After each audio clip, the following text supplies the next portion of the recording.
So when we decided to go into consumer products, we teamed up with Razer. Razer is a global leader in products for gamers. If you go into Best Buy, you will find Razer computers and Razer keyboards and audio and mice and so on.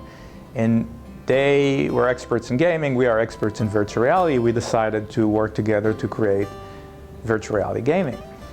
And we worked on the product for a while, but when the time came to bring it to market, we said, how do we do it in a way that's most inclusive, that's going to get the best adoption? And we decided to open source it.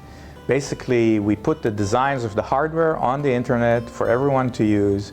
We put the source code of the software on the internet so people could download, could make changes, could contribute back to the community.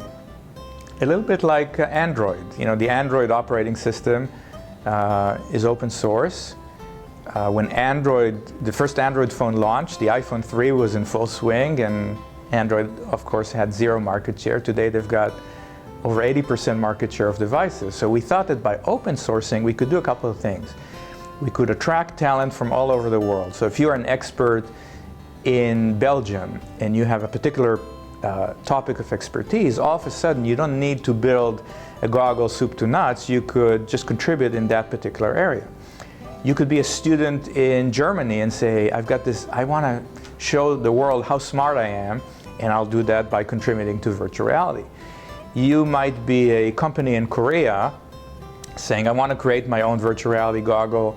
I want to modify a few things. I want to put my special secret sauce on it, and I could use virtual reality open source as a baseline for that.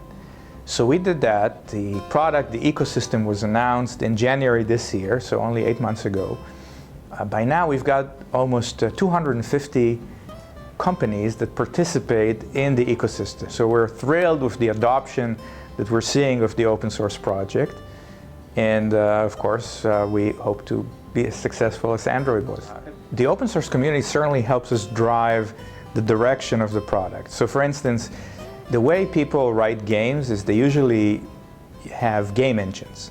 A game engine is a software that gives you the services you need to write games. So popular game engines would be Unity or Unreal or others.